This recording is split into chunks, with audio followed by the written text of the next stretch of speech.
Well, good evening, everyone, and welcome back to high school football. We are live from Mercedes, Texas, and we have some great football coming up. It is the Calallen Wildcats. Some polls have them ranked as high as 8th in 5A this year, and they're going against the host team, the Mercedes Tigers, also a very top team in 5A. Now, this is going to be a non-district matchup. The Wildcats are in a new district this year, 35A. It's going to encompass the 5A schools in the Corpus Christi area, about 11 of them. And meanwhile, well, Mercedes, familiar district, 32-5A. And of course, these two teams have met at least for the last 4 years, to my memory. Calallen usually getting the better end of it. But this year, I'll tell you what, we got a lot of veteran players coming back from Mercedes, about 12 or 13 juniors who saw considerable playing time last year as sophomores.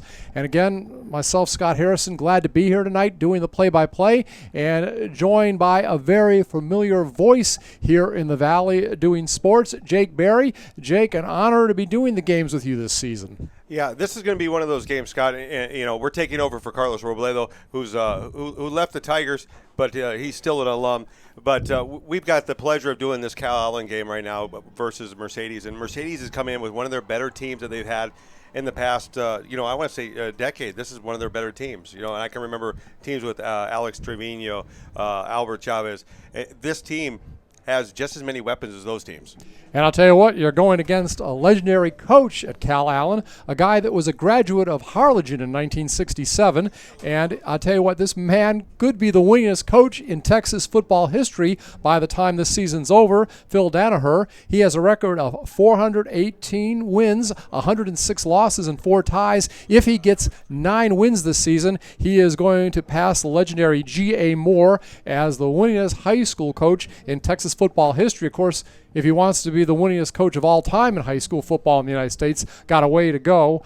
That's 621, a guy that was in South Carolina who coached till he was about 89 years old, but we'll talk more about that later. Nevertheless, Danaher, of course, very well respected, been coaching here since 1983. And, of course, let's not forget about Roger Adame Jr., the head coach at Mercedes, doing a great job over there. 7-4 last season, got to the playoffs, lost to Sherryland in the first round. But, again, a younger team, and this team has improved so much. Watching them in the scrimmage, we saw touchdown runs, touchdown passes, very impressive offensive performance last week in the scrimmage by the Mercedes Tigers, Jake. Yeah, we were here for that game, or for that scrimmage, and it was Port Isabel. Port Isabel, it looked like they were controlling the controlled portion of the scrimmage. They looked pretty dominant, and then all of a sudden Mercedes kind of turned it on in the time portion of the scrimmage. And, they've got one of the cockier, I guess, more Johnny Manziel like quarterbacks in Gomez. I mean, he is just a ball of fire. He's confident. He's got the skills, and he's got some hands on him. I saw him do a pump fake where he pump faked without putting 2 hands on the ball. A lot of quarterbacks try to do it with 2 hands. He can do it with 1 hand. He's fast. He's got probably one of the faster feet in the Valley, him and Kai Money from St. Joe's. And, of course, Gomez last year passed for 1,485 yards and 10 touchdowns, also ran for 639 yards and 8 touchdowns. So a versatile athlete that's just getting better and better. And he's helped out there in the running game, too. Has a very, very competent running back there that is going to gain some rushing yardage this year. So, of course, that is Fabian Ledesma. He rushed for 724 yards and 13 touchdowns last season. And talking to him last week after the scrimmage, he feels, Jake, that he can rush for over 1,000 yards this year, and feels he's right up there with Trevor Spates, who, of course, was over at McAllen Memorial last year, now playing for Stanford. Yeah, that's a tall task. He's one of the better running backs in the Valley. I don't know if he's Spates-like. All right, the kickoff is going on, and it is going to go over to Mercedes, a short kick, and falling on at the 36-yard line. So great field position for the Tigers. Well, they'll start 1st and 10, and high school football season at Mercedes is underway. Yeah, they're going to have great field position. They're at the 36-yard line, and what you have to remember about this team is they're not just a ground and pound team. They can air it out. They've got they've got the twins at wide receiver with Joe Garcia. They've got a number of guys that can make plays. All right, and of course it's going to be a spread offense. It'll be the shotgun, and we see one back lined up over there to the right of the quarterback, Josh Gomez, and we've got twins on each side. And of course the running back, Fabian Ledesma, but this time it's going to be pitched to the back to one of the Ledesma twins, and it goes nowhere. It is going to be a loss of about 5 or 6 yards, but there is a flag on the play, and that first play of the day was Mark Ledesma for the loss. Yeah, they're signaling that it's against Calallen, probably encroachment on that play. That's probably why they were able to read it so quickly. All right, so again, we'll take, if you're a Mercedes fan, positive yardage any way you can get it, whether it be a run or a penalty. And were you impressed, Jake? There was a little razzle-dazzle early. I was talking to some fans going down in the elevator, and they thought that if Calallen, if Mercedes was able to keep Calallen at bay and also minimize their turnovers or penalties, they were going to be in this game. All right, the penalty will move the ball over midfield to the 49-yard line of Calallen. So already in Wildcat territory without an actual play from scrimmage. That was a penalty, obviously. So we'll see what happens now. Backs lined up each side of the quarterback, and the shotgun pressure this time escapes the pressure. He gets down to about the 45-yard line where he's tackled, and there is a gain of about 4 yards on that play before the tackle is made. And on that particular play, it is Sam Allen. Sam Allen coming up with the tackle, and he is a strong safety there on defense. So coming up right now, we are going to have 2nd down and 6 to go at the 45-yard line of Calallen. Game just underway. We're in the first minute of the high school season for the Mercedes Tigers. Snap upcoming.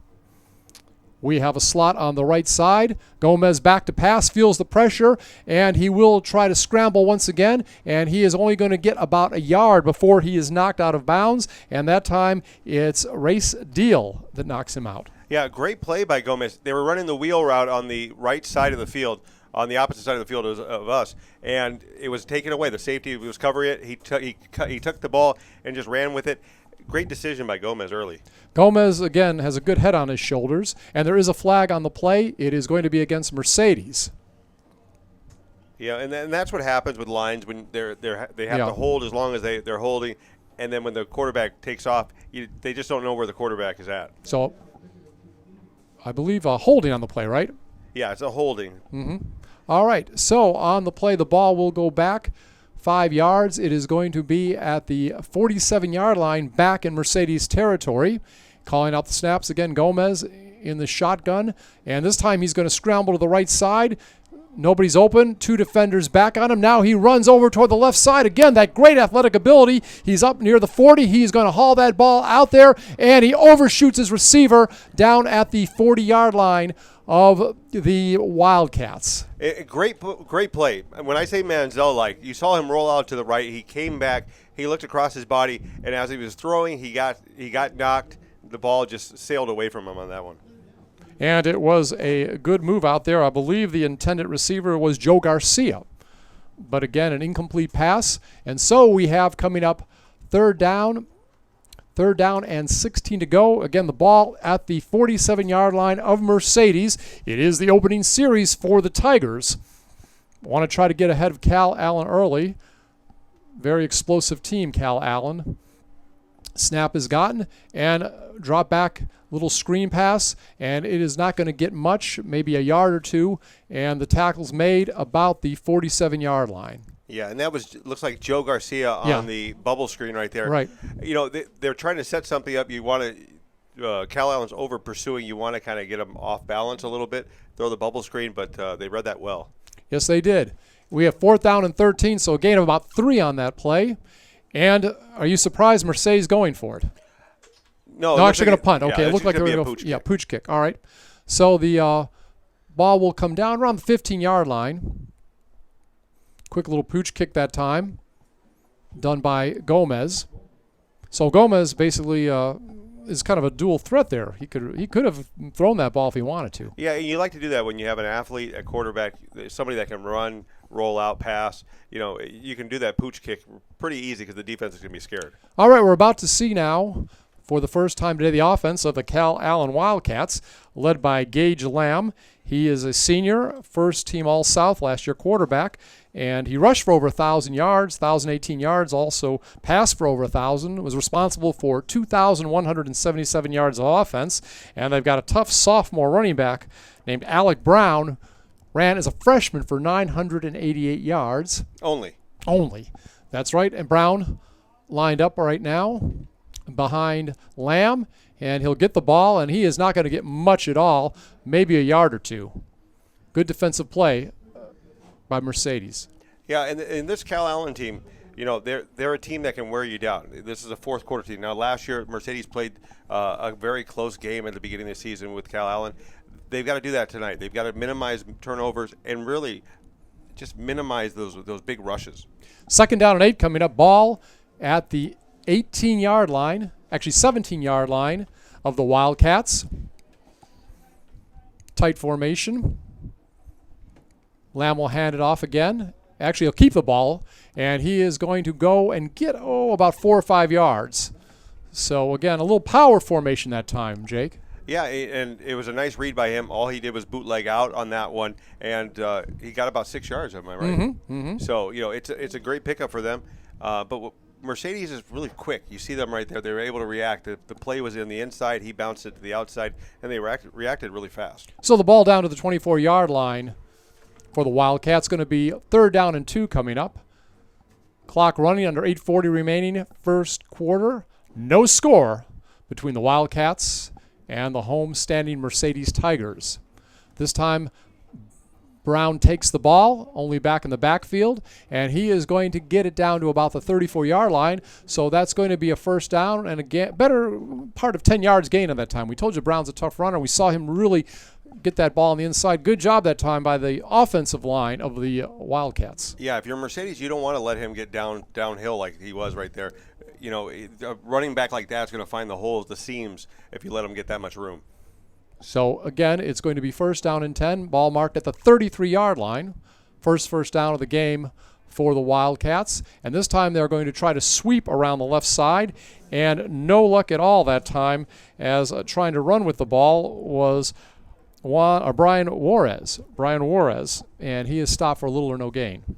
Yeah, great open field tackle. I'm trying to figure out who exactly that was. But great open field tackle.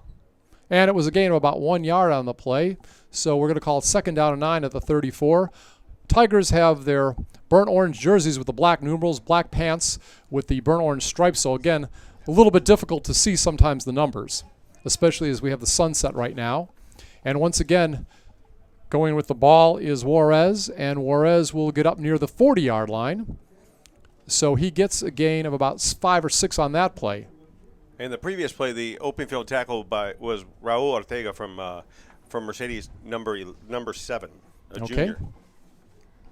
And again, very, very heavy junior laden team here. So once again, going up the line, Gage Lamb. Lamb will keep the ball this time. Faked a handoff to Lamb right behind him. Now he will go a couple yards and be very close to the first down as he spins around to about the 43, 44-yard line, gained about 3 or 4 yards on that play, and they call it a first down, Jake. Yeah, and Calallen is keeping it simple. You know, run right, run left, run down the middle. They're not really looking to pass right now, and they're just trying to wear down the front line of Mercedes. All right, so we have it now 1st and 10 at the 43-yard line. Again, first possession of the night for the Calallen Wildcats. Keep in mind, when these teams played last year, it was pretty close up until halftime. Once again, the ball is handed off to Alec Brown, and Brown does not get much at all back there. And he is stopped maybe for no gain. So Brown, who, again, we mentioned had a big year last year as a freshman, struggled that time. Yeah, and that was De Leon right there. Sebastian De Leon. He's a senior, one of the few seniors that they have on this defensive team right now. They're like you said, they're a junior-laden team. So the ball is going to be marked at the 44-yard line. They may actually be generous and give them a yard on the play and call it 2nd down and 9. Once again, a pitch going around the right side and getting maybe 2 yards. Good job by the line. knocking down Alec Brown after about a 2-yard gain. So it was a host of tacklers that time, as the PA announcer says. And coming up, we'll have 3rd down and 7 at the 46-yard line for Calallen. Calallen, of course, getting to the quarterfinals of the state tournament last year, lost to eventual state champion Cedar Park by the score of 35-21. So they're no strangers to having very successful squads over the years. And again, play action. Lamb has it, fakes the pass, runs down the sidelines, has a 1st down, gets down to about the 35-yard line where he's tackled. Actually, they'll call him out at about the 43-yard line, but a nice gain of that play of about 10 or 11 yards. Yeah, and a great play by Calallen. They ran everybody long on that one, stretching the defense and letting Lamb basically roll out and pick and choose what he wanted to do. Are you surprised by the tight formations tonight? I know we were told this was maybe more of a spread offense we might see from Calallen. Yeah, I think right now what they want to do is wear down Mercedes, and they're just trying to keep this drive long, keep the defense out there. And they are. They're successful right now. Tight end in motion to the left side. Brown gets the ball. Brown will get down to the 40-yard line for a gain of about 3 yards on that play. So, again, we're not seeing much passing. We know the quarterback can pass a lot. Had over 1,000 yards passing last season, Gage Lamb, but mostly just handing the ball off right now. Yeah, and there's not much to this offense. They don't need to do anything really right now. They're able to get what they want. Mercedes is just they've been out there a little too long. Yeah, this could – it's hot. We all know that. I mean, it's summertime in the Valley. So we'll see if this plays a role in the second half, this long opening drive. And again, motion to the left side. Alec Brown with the ball once again, and he is going to get about 5 yards to the 35-yard line. Needs to get to the 33 for a 1st down. So they're going to mark the ball at the 34, we'll call it. And coming up, we'll have 3rd and 1. As we see Calallen starting to move toward a scoring opportunity. We'll have to see how good their kickers are this year. I heard it may not be the strongest thing they have, so maybe they won't be trying for a long field goal. Yeah, and if you're Mercedes right now, all you have to do is plug this gap right now, stop them here, and force them into making a tough decision on 4th down. Fumble on the play, on the handoff, and we'll see who recovered. Ball was recovered at about the 39-yard line, rather. And it's going to be Mercedes ball. Yeah, and that's going to be Roger Adame III right there, the coach's son. Yeah, now Roger Adame had a great year last year. I mean, he is the man, number 1 out there. The coach's son, Roger Adame III, had a great year. I think he had about 139 tackles last year, lots of sacks. So, I mean, he's no stranger to making big plays. Yeah, and it was a needed play we're talking about. They needed to come up with something big right there, a big stop. They were able to get it, and now their offense needs to capitalize. That's right. Okay, offense gets it back. Only 3:18 remaining here in the first quarter. Ball at the 39-yard line for the Mercedes Tigers. And a quick handoff, and it's not going to get much. I believe it's Ledesma, and he barely gets back to the line of scrimmage. Of course, that's Fabian Ledesma. Yeah, and they're pinching in. Calallen's pinching in, daring Gomez to throw, but the corners have played really well, and the safeties are just sitting over the top. Now, of course, we've got 2nd and 9. Mercedes, what do you think about playing Calallen every year? This is always a tough team. Is it good to have such a tough test on the first game? I think it is because you're going to face them in the playoffs, and they have faced them in the playoffs. You might as well get used to that kind of talent, that kind of toughness that you're going to have to bring into the playoffs. It's important. Joe Garcia in motion to the right, lines up in the slot.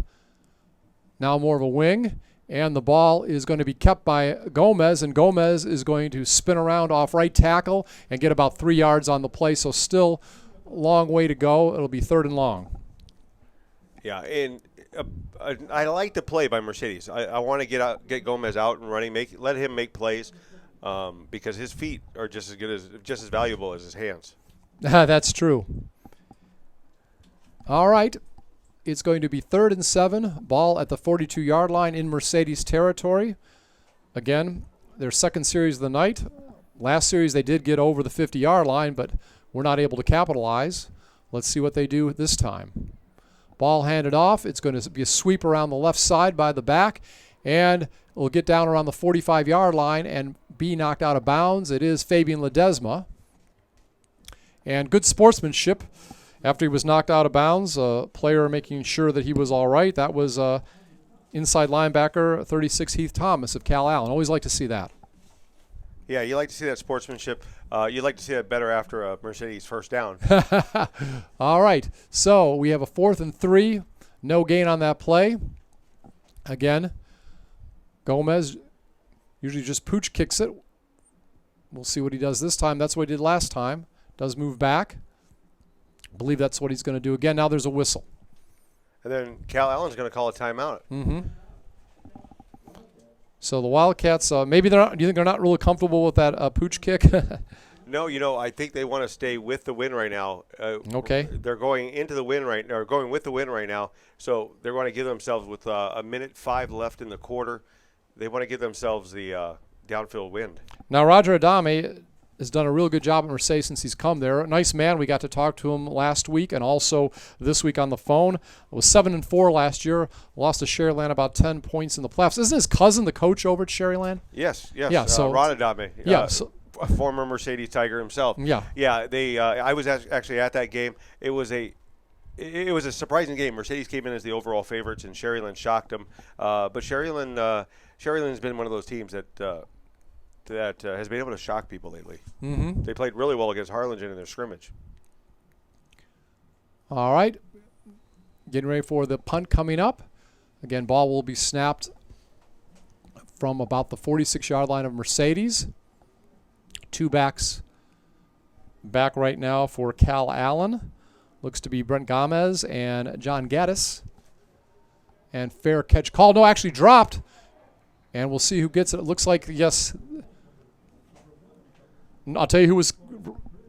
I believe Gaddis did recover it. Yeah, he did. Yeah. It was a great punt because he Right. punted it straight into the wind. The wind was actually taking it away from the returner, and you got to like that. It's just those small things right now.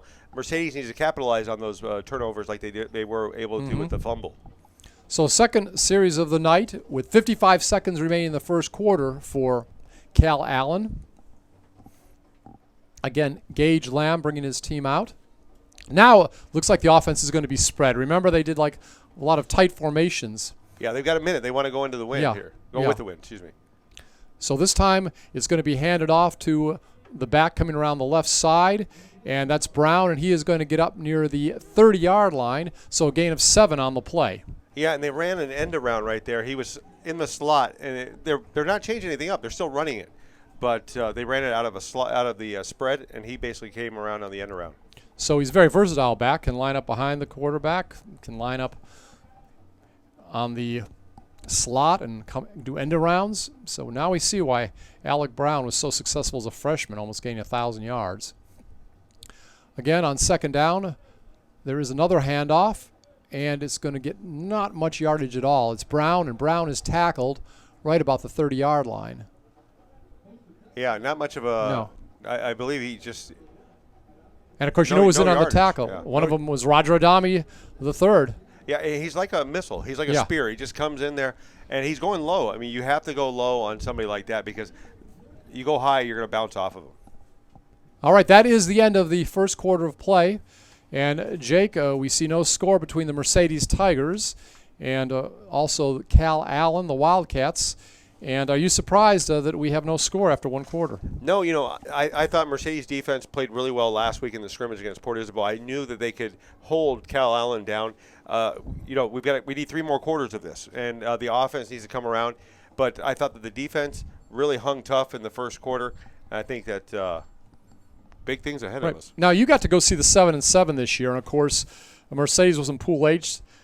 That is, lost couple of games, I believe, in the early going, maybe 2 out of 3, but then came back and defeated Memorial 39-25, Mesquite 26-13, and Sherryland Pioneer 32-13, before finally losing to A&M Consolidated about, I think it was 48-6 or something. It was a pretty big score. But the thing was, Consolidated went on to be the consolation runner-up. So were you surprised what you saw on the 7 and 7. Did you like what you saw? They had one of the tougher brackets that you could find at College Station, and I thought they played really well for a team that didn't really have the type of size that some of those other schools had.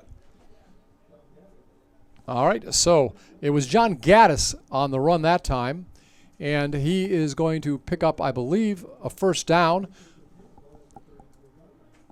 So it's going to be 1st and 10.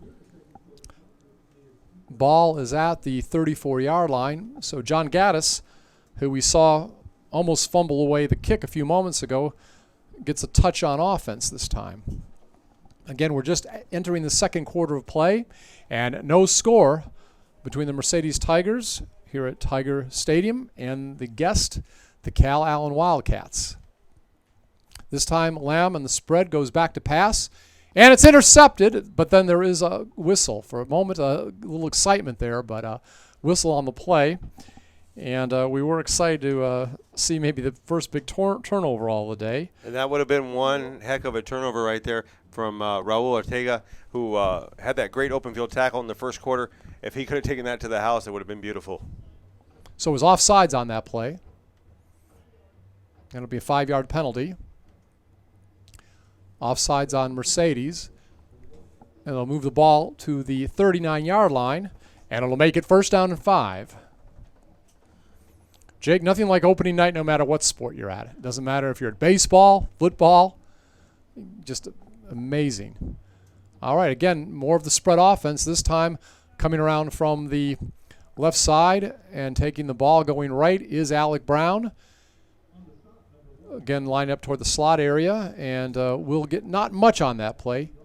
Gets about 2 yards to the 41-yard line. So Alec Brown is the workhorse.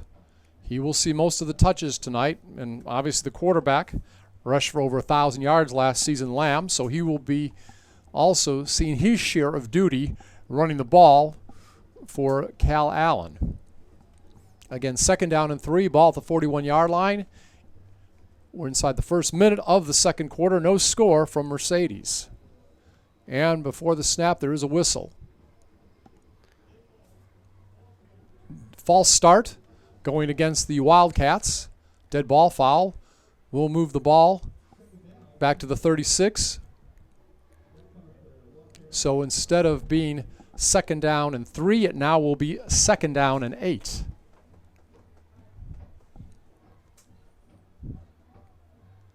Again, out of the shotgun, Alec Brown has it, and he is going to get up to about the 41-yard line, goes right up the middle, gets about 7 yards on the play. Short of the 1st down. We'll have to see what the visitors will do. 3rd down and 4 to go. See if they decide to punt, pooch kick it, whatever. Right now it looks like they may go for it. And if you're Calallen right now, it doesn't hurt for you to try to draw Mercedes off guard right here. You know, you might want to get a encroachment. It looks like they're going to go for it. No, Alec Brown has it, and he is going to be short. Now, I don't know. No, wait a minute. Hold on a second. No, you're right. It was 4th. I thought it was 4th down. Now it's 4th down. I think maybe they were off on the. Maybe when I was looking over at the sticks, yeah. Sticks, yeah. And I'm not sure what the timeout, the referee is calling is a timeout. I thought it was 4th down right there, and I'm not sure what's going on. He definitely was stopped short. And it looks like Coach Roger Adame is actually trying to get some clarification as well. Did they have the wrong down? Again. And you have to remember the sticks are controlled by the home team. So yeah. Got some scores, Scott, from across the valley right now. Ed Calchelsa is leading Los Fresnos 7-0. Roma leading La Jolla Palmview 7-0. That game was actually postponed earlier because of a scoreboard issue. Right. And we'll get back to that. Now, I'm not sure what happened there. It's still 4th down and 2 right now. Ball at the 42-yard line. And this will be a 1st down for Brown, and he breaks a tackle around midfield, and he's going. And he may take it to the house. One man left to get him, and does get him around the 18-yard line. And that's a great tackle right there. touchdown saving tackle by. Well, the tackle was actually made. I'm trying to see who it was, but okay. I believe, was it Raul Ortega? Joel Gomez, right? Joel Gomez made the tackle. Oh, it was. Yeah. So the ball went from the 42 down to the 17, and that is going to make it over a 40-yard run. I believe around a 42-yard run on that play. Again, power set. And this time is giving to a new back. A fresh back came in, and that was number 13, Lawton Moeller. And Moeller will get a few yards down to about the 14-yard line. Approaching the 9-minute mark here in the opening quarter. Opening half. And 2nd down and 6 coming up. Good crowd on hand for Mercedes, as you would expect. Fans always come out and support their team. Good Tiger supporters. A good crowd out here last week for the scrimmage. Heat doesn't bother them. Brown in motion. And the ball will be handoff. And on the play, touchdown up the middle. Yeah, everybody bought the toss to the right side, and he ran it basically untouched to the left side. Yeah, that was Zach Hawkins on the play. So Zach gets a 17-yard touchdown run, and that is the first score of the night with 8:36 remaining here in the first half. Extra point attempt upcoming.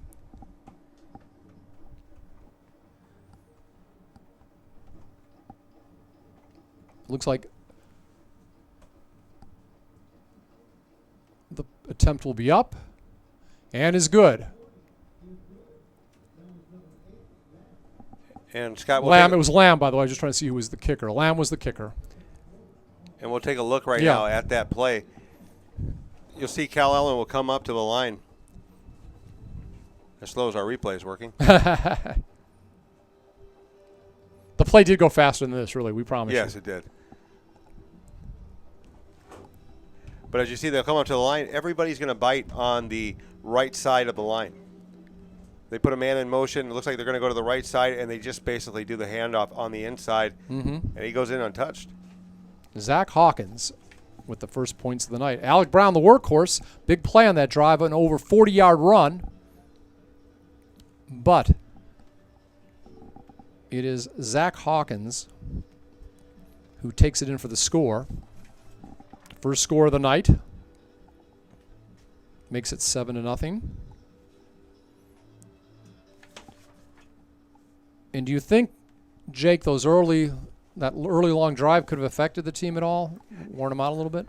I think so. I mean, you look at that, but those were two good runs right there where the defense could have stopped them on one, and that last play was just right.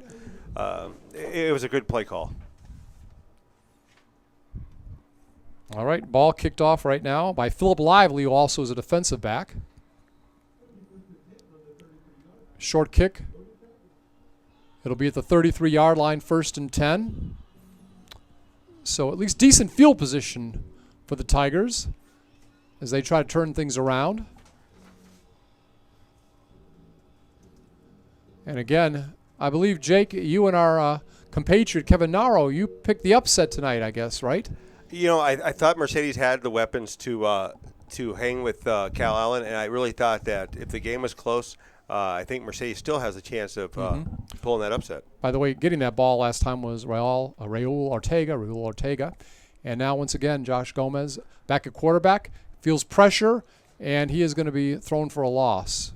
So a loss of 2 yards on that play. And making the contact over there and helping to bring him down on that play was Kanis Lamidi. Lamidi on the play. So it's going to be a loss of 3. 2nd down and 13. Ball at the 30-yard line. 30-yard line of Mercedes. And this time the ball handed off. And not much doing at all. An ankle tackle, maybe another slight loss. It was Ledesma. And John Gaddis, who we've seen also on offense playing defense. He made the tackle. Gaddis playing free safety when he is on defense. So they'll call it no gain on the play. 3rd down and 13 coming up from the 30-yard line. 7:30 remaining here in the first half. 7-0, Calallen on top. Spread formation. Have trips right now. Gomez feeling the pressure. Gets the ball off about his own 25-yard line. Makes a long pass, and the back is knocked out at about the 29-yard line. So a long pass of about 60 yards. Yeah, great play right there. You like the composure of Zach Gomez. Sit in the pocket and sling that out there. And we see that on the play, it was Mark Ledesma. Mark Ledesma on the play, getting about 60 yards on the pass reception. And he really got smashed, clobbered on that clobbered Gomez when he got the pass off, too.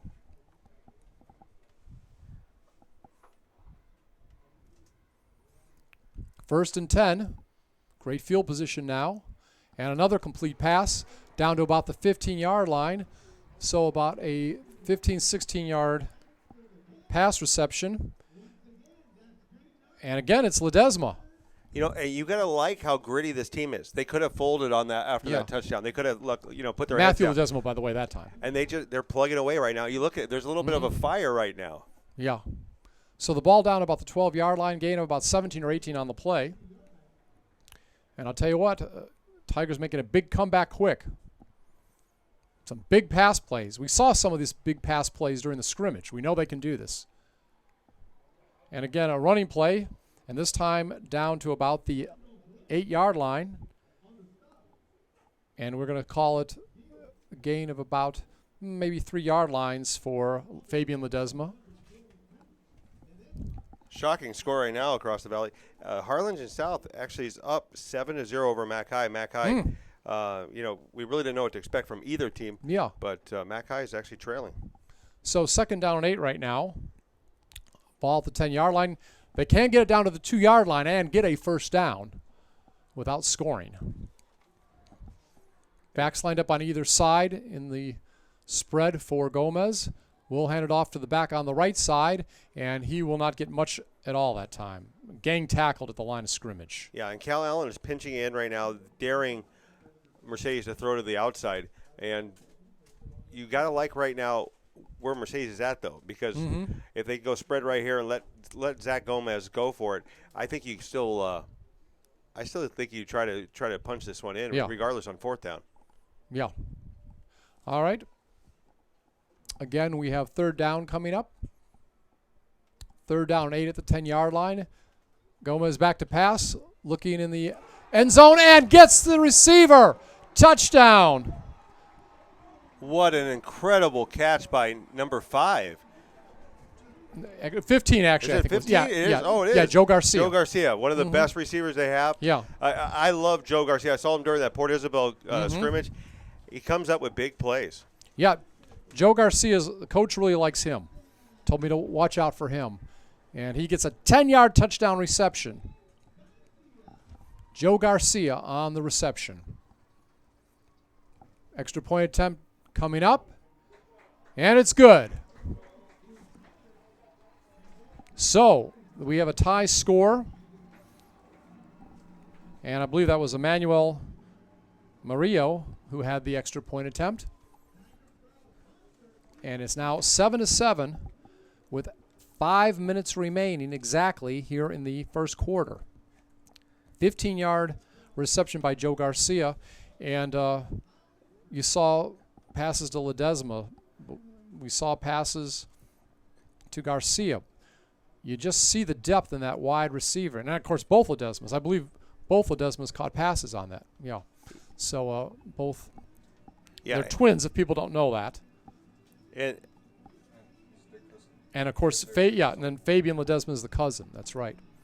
So we've got Mark Ledesma, Matthew Ledesma, Mark at number 3, and Matthew number 10, and then of course Fabian, number 22. So things coming to life here.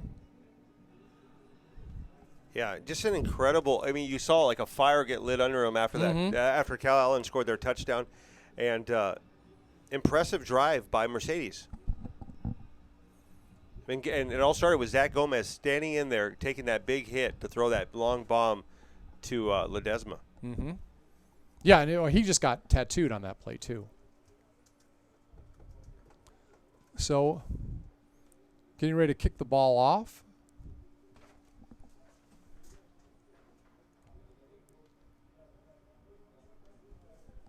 Ball being kicked off at the 40.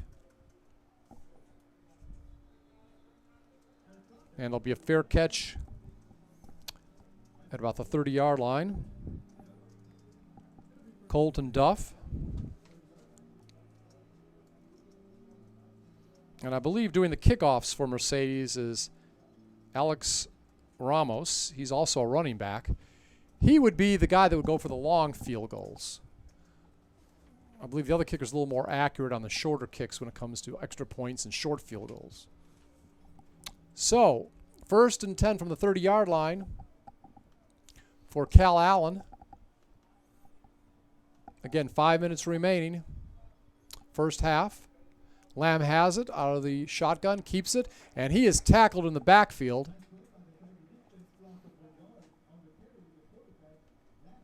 And not much at all that time. And on that tackle, a nice play by Eric Hinosa. So Eric getting in there, a linebacker, another one of those talented juniors. Lamb calling the plays. This time he will scramble around the right side, get back to the line of scrimmage, and get about 8 yards on that play down the right side. A nice job on a broken play. Make it 3rd and manageable, 3rd and short. And we're right next to some of the coaches right now. You could hear them screaming, pass, pass, pass. But he really didn't have the receivers open to pass to. The defense is playing pretty well on the secondary at least. The linebackers really are having to do a lot of work right now, running side to side. So it looks like maybe Mercedes has gotten their second wind after that long drive in the first quarter. Didn't get points for the visitors, the Wildcats, but did take a lot of energy. But now, you know, nothing like a touchdown to get that momentum back going, get that second wind. Lamb passes again, gets it out to about the 42-yard line, a missed tackle, and up near the 50 is the reception. And on that reception is number 5, Forrest Crisp. Now look like Hinosa again on the tackle after one missed tackle. So a nice gain on the play. Gets it into the territory of the Tigers. 1st and 10 at the 49-yard line. Again, 3:47 clock running. Obviously the visitors would like to run down the clock. Score late in the quarter, so no time for the Tigers. Again, a scramble. Almost looked like the quarterback Lamb was going to be tackled in the backfield, but manages to get down to the 39-yard line, actually scrambles for about 10 yards on that play and the first down. Yeah, incredible play. It looked like he was going to get tackled about 4 or 5 times there, able to squeak out and picks up positive yards. So it's going to be 1st and 10 at the 40. It looks like they're going to have a measurement. We'll wait for that.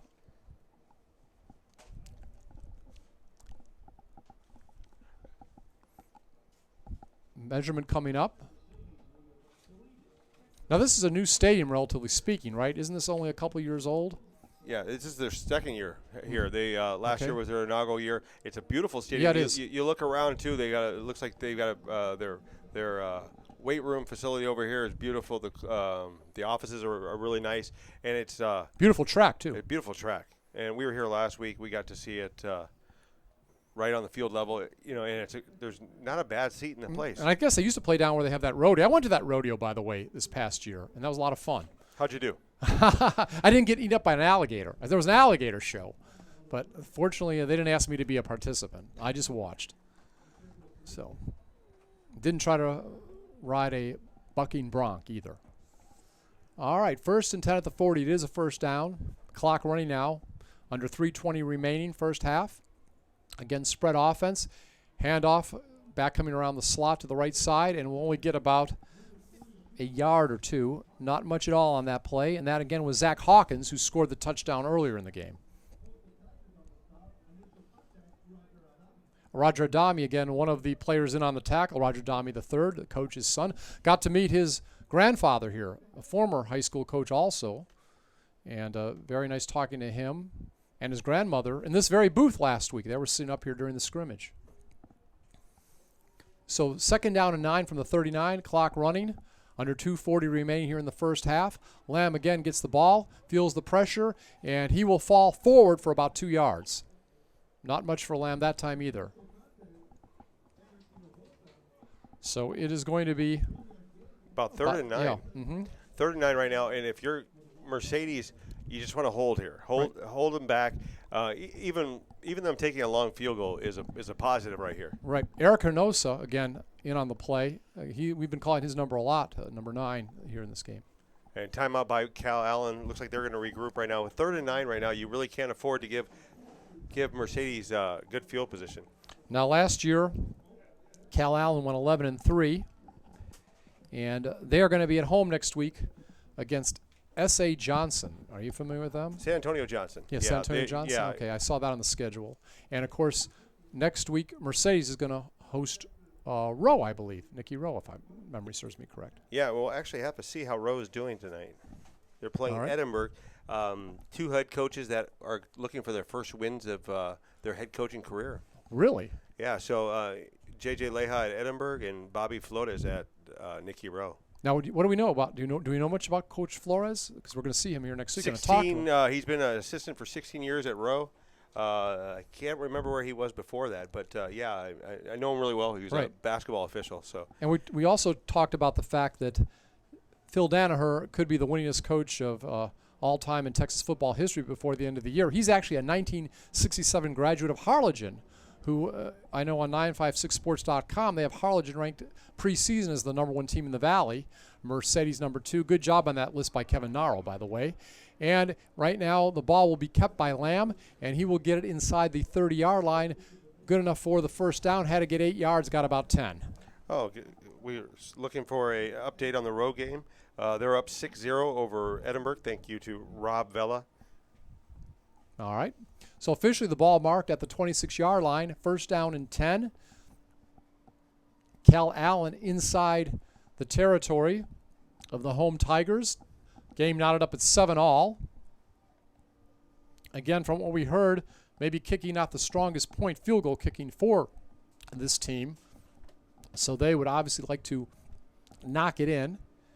And keeping the ball once again and trying to attempt the pass. Rolling out left is is Lamb, and the pass was intended that time for Forrest Crisp, a senior wide receiver, overthrown. Great name, too. You like that? Yeah, but like remember Coco Crisp, Coco Crisp, yeah, baseball player, yeah. Mm-hmm. But right now, if you're Calallen, do you even try to attempt this field goal? You're kicking into the wind. No. Or you're kicking with the wind, excuse me. Well, I still don't know if I would do it. No, wait. The wind's going to the left right now. I wouldn't. This is a windy city tonight. It reminds me of my hometown of Chicago. But 2nd and 10. Yeah. The clock stopped with 1:32. Again, Lamb, spread offense, feeling the pressure, and he is going to be dropped for a loss. A bunch of guys in on that tackle. And he loses about 8 yards right there. Mm-hmm. Great defense, though. They had a swarm of Tiger defenders coming at him. Ball at the 36. He had nowhere to go. He was looking to his outside receiver, and he was jammed up on the outside. Boy, that's, good teams make the big plays. That may be very critical if they win tonight. We may have to look back at this game later tonight and say that might have been one of the plays of the game. Yeah, you look at their 2nd and 9 right there, 2nd and 10. They run that play right now. Now they're in a 3rd and long, and they're out of field goal range. This could be one of those costly moments. Mm-hmm. Clock running, 40 seconds remaining. 3rd down and 20 again. Ball at the 36-yard line, and timeout is called, as you'd expect. That's going to be their last timeout. And also for your information, the Mercedes has 3 left. So Mercedes, by the way, 6-1 last year. They've won the district 2 out of the last 3 years. I understand they would have won last year, but they lost to Donna. Yeah, and they had one of those teams last year. Who's that? Mercedes. Donna had one of the best teams that they've had in a long time. They've lost all their weapons, it seems like, this year. But Donna had Amante Bowen, Doherty, Billman on the line. They had a great team, and Mercedes just came up short in that game. But this team right now is, I think they're better for it. They're better for that Sherry Lynn loss in the playoffs. And lost to Donna? Yeah, and Donna lost. But, they came up big against Edcal Chelsea last year. That's their big rival, isn't it? Yes, very much so. That's and they'll what I've have them heard. here at home this year. Yeah, so that'll be an advantage. All right, 3rd and 20. Again, 41 seconds remaining. This time, line up right behind center, pitching the ball back. It looks like it's going to be a little gadget play, and number 12 will throw the ball, and it is caught and knocked out at about the 21-yard line. So actually, Lamb wound up with the reception, and throwing the pass was Sam Allen. And Allen is also a quarterback on the team and a strong safety, so Allen can throw the ball. So a little razzle-dazzle there on that play. Yeah, and what they did was just basically a pass back. Yeah. Ball is on the 22-yard line, so it's now 4th and 7. Not afraid to do a little trickery either here. You don't get that many wins by No. being conservative all the time. Again, Phil Danaher, 418 wins. 33 seconds remaining. Lamb back, has the ball, looks for a receiver on the left side, and overthrown. So it was a big play on 4th down, and excitement for Mercedes. Intended receiver on that play, again, was Forrest Crisp. Coming through in the clutch. Yeah, but I still say a key was that play a couple plays ago. Yeah, stopping him, getting them, drawing 3rd and long right there. Even though they used the trickery to get a big chunk of that yardage back, still, it put him even that time in 4th and 7. Even with the big play, it was still 4th and 7. Now, for Mercedes, you're going with the win right now with. Oh no, 27 seconds left. I think you go to the locker room. But again, but who it knows? looks like they're going to They're the spread going right now. Got a spread. We got trips on the left side, slot on the right. So yeah, they're bringing a corner in on a blitz. Mm-hmm. And a lot of pressure there, and there's going to be a big loss on that play. I guess, don't do anything stupid. If you have somebody open way down, let it go. If not, just eat it. And that's basically what they did. But they will call timeout. So with 17 seconds left, Mercedes calls timeout. What do you think of that play? Trying for a big play there. You like it? Well, I like it. I like you're with the win right now. Worst case scenario, he throws a long interception that's pretty much like a punt. But I think Gomez is too smart to do that. And by the way, I didn't do this yet tonight. Again, it's like, first day, we were kind of like our preseason too. Right now, Mercedes is moving from our left to right. Yes. And I don't think I gave the uniforms yet either for the visitors. They're a little bit like Alabama. They've got white jerseys with the maroon numbers and maroon pants and the white helmets. So I thought I'd put that in there for people that are just listening to the game. Yeah, and right now, I mean, if you're Mercedes, look, just don't do anything stupid and you're fine. Mm-hmm. Don't turn the ball over. So there was a loss of a few yards on that play. It's going to be 2nd down and 13, ball at the 18-yard line. Again, you have 17 seconds remaining till halftime with 2 timeouts. And again, a spread. You got slots on each side, one back. And this has got to feel like 7-on-7, Scott. Yeah. And again, Zach Gomez decides to keep it himself. He'll go out of bounds smartly around the 30-yard line. So he picks up about 12 yards on the play. Does stop the clock with 10 seconds remaining. Still have the 2 timeouts. Yeah, and you give yourself something right there. A great block at the end to free him up to let him go out of bounds. But you give yourself a little bit of room right here. Wiggle room, I guess. But yeah, it has to feel like 7-on-7 for Gomez. And they're going quick. I'm sorry about that. Oh. Yeah, 7-7. They go quick in 7-on-7? Very. All right, Gomez keep it. Go around the left side. And he's going to pitch it off at the last second, almost like a wishbone there, right? A little option. And the back will be knocked down right at the 33. Not much gain, 1 second left. We'll see whether – it was a first down, I believe. But we'll see what they do. Anything else? If they call a timeout or just decide to go. Yeah, it looks like they called a timeout. Yeah, they did. They did. And the sticks were going to move there anyways. They gave him the first down. So one last play. Do you do some sort of I don't know, Statue of Liberty or something, or do you go for the Hail Mary? I think your receivers are good enough right now. Even if you throw a long bomb and it gets intercepted, that's okay as long as you can, And remember, if you do some trickery out there, and we saw him play in the scrimmage, you have to remember that Mark Ledesma is the backup quarterback. So just like a few minutes ago, we saw one of the backups, Sam Allen, throw a pass, actually to the quarterback, the starting quarterback, Lamb. Who knows? We could see some kind of pitch situation and see Ledesma throw the ball maybe to Gomez. Because Gomez is a true athlete. We know how he can run the ball. So would you be in favor of something like that, a little trickery like that? You know what? I like gimmick plays. I like trickery. With this right here, I like to catch Calallen, biting on something one way and go the opposite way, maybe a throwback, just like Calallen did. Okay, last play of the half. If there's no penalty, 66 yards. You have to go for the score. Gomez goes back to about the 25. We'll just drop it off at about the 45. I believe that may be Ledesma, the running back. I'll have to double check. But he's dropped at the 45. And that is going to be it for the half. No, it was Urbina. It was Bina? Okay. Urbina. All right. Urbina with the catch right there. But right. Great half, though, for Mercedes to come back after being down 7-0. So there we have it. We are going to go to halftime. All knotted up at 7-7. Now, hold on. I don't know. Okay, halftime. All right. For a minute, it looked like they might be some kind of situation where we're going to continue play for a moment. But it is halftime, and it is 7-7. Tigers are tied up with the Wildcats. Big second half coming up, and I can't wait, Jake. Yeah, should be something special in the second half. So, again, we'll have all the action for you in the second half. Again, we are here at Tiger Stadium in Mercedes. Good crowd. I mean, it's just packed down there in front of us. We are in the press box. Right below us are the Tiger fans. And a beautiful press box here, too. Air conditioning. Air conditioning. Especially. Two things that I look for, air conditioning and a restroom in the press box area, and an elevator. So you can't do better than that. And everybody's been very nice to us this week. We appreciate the coach taking his time to talk with us and chat and give us a little insight on what we might expect tonight. And, of course, one of my favorite parts, the bands will be out here. And both bands have come to town. And, Jake, what do you got a lot of plans this weekend? 956sports.com?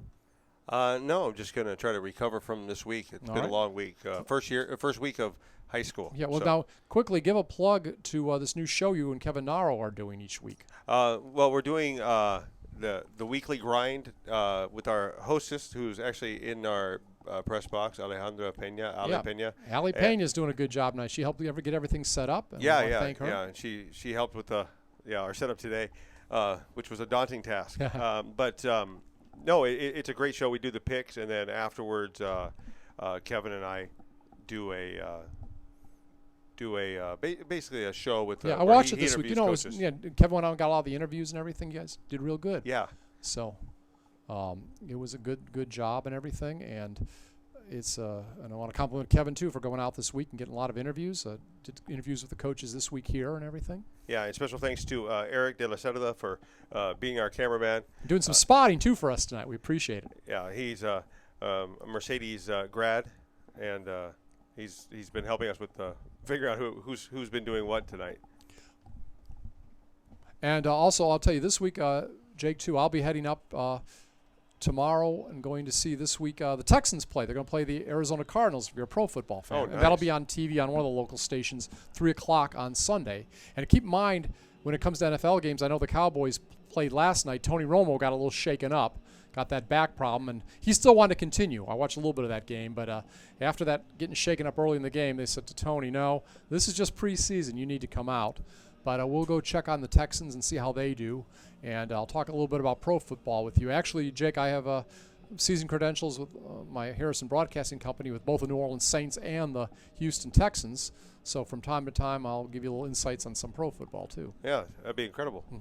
So, yeah, we'll take a break right here All right. as we're moving to halftime. But, Scott? All right, for Jake Berry, I'm Scott Harrison. Again, we're at Tiger Stadium in Mercedes, Texas. It is halftime, and it's all knotted up between Calallen, the Wildcats, preseason ranked 8th in the AP poll statewide in 5A, against McAllen, also in 5A. They are 32 5A McAllen. And, of course, as we mentioned, the Wildcats in a new district this year, 30 5A. So in non-district action, all tied up at 7. We are at the halftime break, and we'll be back with second half action in just a little bit. We'll talk to you then.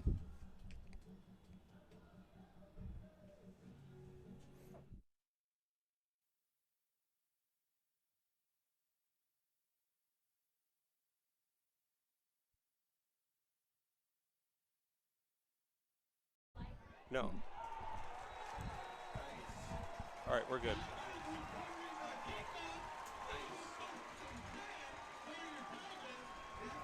All right, we're back here at Tiger Stadium in Mercedes. Jake Berry along with Scott Harrison, all tied up in 7 as we begin the second half of play. Eric Ramos has kicked off. And there's an onside kick, and Mercedes is going to get the ball back in premium position right now. Yeah.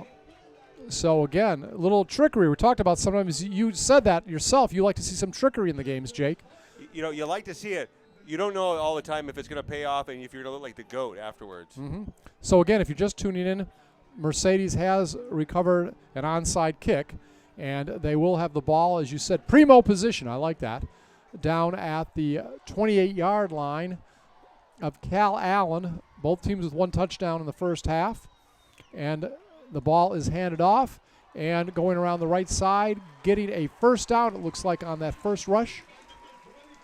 And, of course, that is the big running back, Fabian Ledesma. And we were talking about a couple of relatives that are on the team in the first half, Mark and Matthew Ledesma. And we understand that actually Fabian is a nephew, right, of those two young men. So those two young men are actually his uncles. I think I said cousins earlier, but I wanted to correct myself.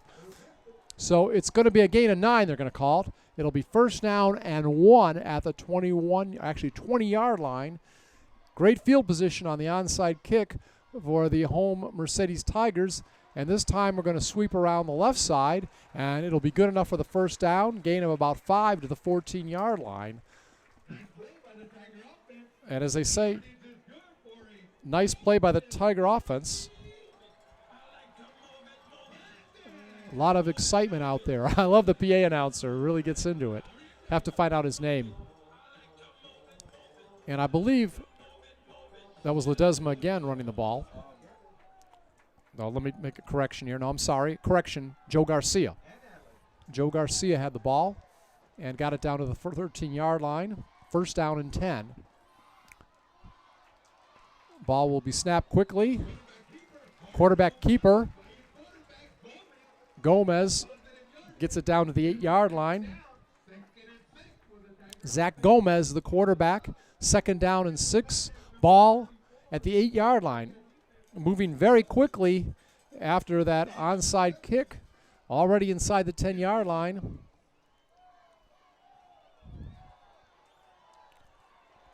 Five to go. So they can get a first down around the 3-yard line, the Mercedes Tigers. Again, slots on each side. Gomez at quarterback, looks over toward the right side, feels some heat, will keep the ball. There is a penalty, gets knocked out at about the 2-yard line.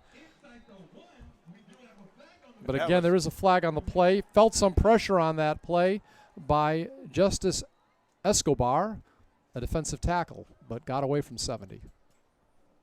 And again, the ball down near the 1-yard line, waiting to see what the penalty is. So, holding on the offense. That's what the official says.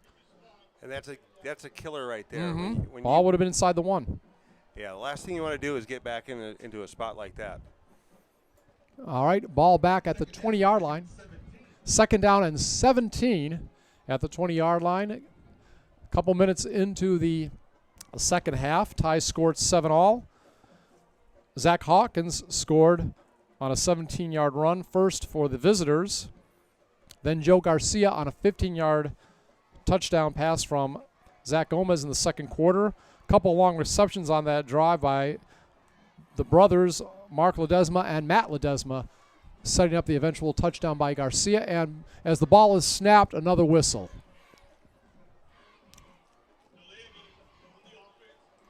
All right. I believe delay on the offense. Going to be another 5-yard penalty. So you get the ball inside the 1, and now we're going the wrong way, already back to the 25-yard line. Sometimes you get lucky, and sometimes you can't do anything right. And we're in one of those situations right now if you're a Tigers fan. 2nd down and 21 to go. Ball at the 25-yard line. Don't want to squander this great opportunity. Gomez rolls out toward his left, and he's hit in the backfield and hit a couple times, and he's still scrambling, goes down the right side, and finally knocked down about the 23, and there's a couple of whistles. Once again, giving a lot of pressure on him initially was against Justice Escobar. And you'll see there's a block in the back that is going to put this one back even further. Well, there was a lot of pressure on him. He was scrambling, but there was some good lateral pursuit by the defensive lineman, especially Escobar, for the Wildcats. So already in just 3 minutes, we've seen 3 penalties against the offense of the Tigers. Moving from inside the 1, now back to the 35-yard line. I'm not sure we're even in any kind of field goal range now. Blocking in the back. And I believe the penalty was called. Well, we'll have to wait and see. But it was now back to the 35-yard line. Again, 2nd down and 31 to go. Instead of first and goal to go from the 1. And this time, Gomez is sacked back at the 45-yard line. And it was by defensive end Lawrence Mann. Yeah, right away, great play to start the half with the onside kick. They get all the way down, and penalties. I mean, some fans were saying, as long as we don't have those penalties, we'll be just fine. The one positive thing right now, at least they're running off time on the clock, and we've already used up almost a third of the third quarter. So, again, I guess if you're looking at that kind of situation, we remember early in the game, of course, the sun was still out and it was hot. We saw a long drive, though they did not score, by the Wildcats that we thought took some of the steam out of the defense for a while of Calallen. As a matter of fact, I'd like to talk to Coach next week about that, how he thought that drive affected the team. And there's a timeout on the field right now. It was a timeout, and I believe I'll have to wait and see who took the timeout, but we do have a timeout on the field. We will say that with 8:12 remaining here in the third quarter. We were talking about Danaher, their head coach, the Wildcats, having a record of 418, 106-4, and he wants to try and pass G.A. Moore this year to be the winningest coach ever in Texas history. He was at Pilot Point and I believe it's Salina. Are you familiar with those schools? That's where G.A. Moore was at for many years. And he has, I believe, 426 wins. Only. Yeah, only. So if Coach Danaher goes 9-0 to start the season, it would be a home game against Miller where he'd break the record, a road game against Alice where he would tie it, if you are a Calallen fan that is listening to this broadcast. All right, and again, a little bit later, I'll tell you who the winningest coach is of all time in high school history. I'll give you a hint. He's from South Carolina, and he coached till he was about 89 years old. All right, it's going to be 3rd down, 34 to go at the 44-yard line. Let's see if Gomez just flings it back at midfield, feeling the pressure, and he is finally knocked down at midfield. Really good pressure that time. And among those in on there, Lawrence Mann again. We've called his name a couple times, defensive end. Remember, this ball was inside the 1-yard line at one point. Now it's back almost to midfield. And things couldn't have gone worse on this drive after a great start with the onside kick. So the ball back around midfield. It's going to be punted. And the ball will hit around the 23, be down to about the 20 by the good guys, if you're a Mercedes fan. We were talking about the winningest coach of all time, and we'll see if we have a moment to get to it here in a moment. If not, I'll do it in a little bit. But again, with football, it's amazing that someone could coach over 60 years. Could you imagine doing the same job for over 60 years? I can't. I want to retire as soon as I possibly can, so I can't imagine that. But it takes a strong passion to coach. I coached for 8 years, and there's a lot of pressure in it. There's a lot of pressure to perform, and it's tough, especially at this level. That's right. So, by the way, the guy's name is McKissick, and he had 621 wins. We'll talk more about that in a bit. He's from, I believe, Somerville, South Carolina. All right, first down and 10, first possession of the second half for the visiting Calallen Wildcats. And going over the left side, only a 2-yard gain that time. And I believe that was Alec Brown. Brown, their star running back, had a lot of yards last year. And on the stop that time, doing a good job for the home team. We see Ronaldo Rakan was among those in on the tackle, defensive lineman. All right, second down and 8 from the 22-yard line. Again, the ball over to Brown. He spins around at the 20, gets away from a loss, and gets down to about the 25-yard line. So about 5 yards on that rush. Again, tight formation. Among those in on the tackle was Raul Arteaga, defensive back. It's going to be 3rd and 4. 3rd and 4 at the 26-yard line.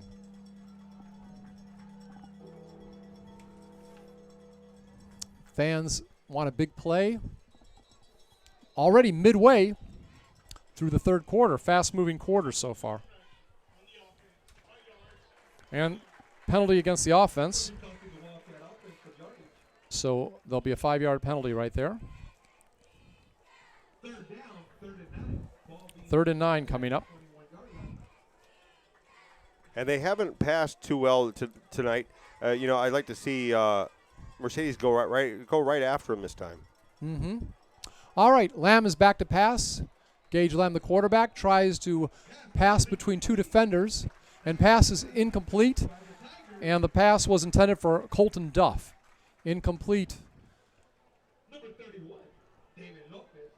David Lopez among those in on the defense. Lopez, a senior defensive back. 4th and 9, ball at the 21-yard line. So after squandering a golden opportunity on their first drive, the defense comes up strong for Mercedes, and they will get the ball back, and there is another timeout. Now, I was talking about that coach situation. I do want to finish that up. Winningest coach of all time is John McKissick, coached 63 years. He won 10 state championships and started like in 1952, coached till just a couple years ago till he was 89 years old. All right, that's pretty amazing. The guy that's up there right now is a guy that I've met. I did one of his games a couple years ago, J.T. Curtis in Louisiana, in suburban New Orleans.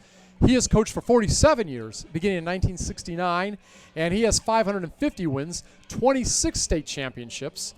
All right, and he may coach. He's in good shape. He may coach long enough to get that all-time record of 621.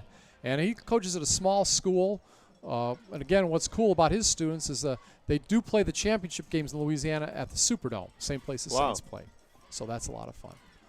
All right, 4th down and 9. Punt coming up. And it will come down back around the 40-yard line, bounce back, and will be downed by Forrest Crisp about the 36-yard line of the Tigers. Still good position for Mercedes to start their second drive of the second half. Mm-hmm.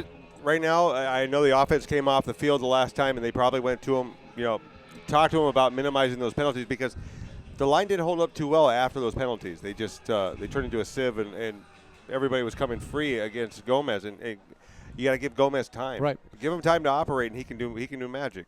And Josh Gomez, again, player with a lot of confidence, had a chance to meet him last week, and a nice young man. Again, spread formation, hands it off to one of the backs in the spread, and the ball is going to go to about the 37-yard line. Yeah, that's Fabian Ledesma right there. Yeah. You know, you want to give him some open spaces. You know, this Calallen team's tough because they're able to pinch it in on the outside, and the linebackers are able to roam free on the outside. And they've got great lateral quickness. And you were talking about linebackers. They made the stop, an outside linebacker, Brandon Broughton, and also an inside linebacker, Heath Thomas. They combined. So very good insight, Jake. Ball handed off again, this time off the right side. And we'll go down to about the 39. It's about 3rd and 7, maybe a gain of 1 on that play. Not much at all. Yeah, and we're under 5 minutes left in the quarter. This quarter's gone pretty fast. Yeah. Again, Fabian Ledesma in on the carry, and Heath Thomas again in on the tackle. They have great lateral quickness. You know, this team can move. Right now, you know, you haven't seen too much passing out of Mercedes because Gomez hasn't had that time. Slot on the right side. Gomez getting pressured again and is tackled from behind. Going to fall down at about the 40. And nice job on that play. It appeared to me, looking from this angle, the tackle was made by number 45, again, Brandon Broughton. So the linebackers have been very active on this series. So we're going to have 4th down and 6 at the 40-yard line. And we'll see the pooch kick. No, actually, they're in punt formation. Punt formation, so. Something new. Yeah. Gomez does most of the punting.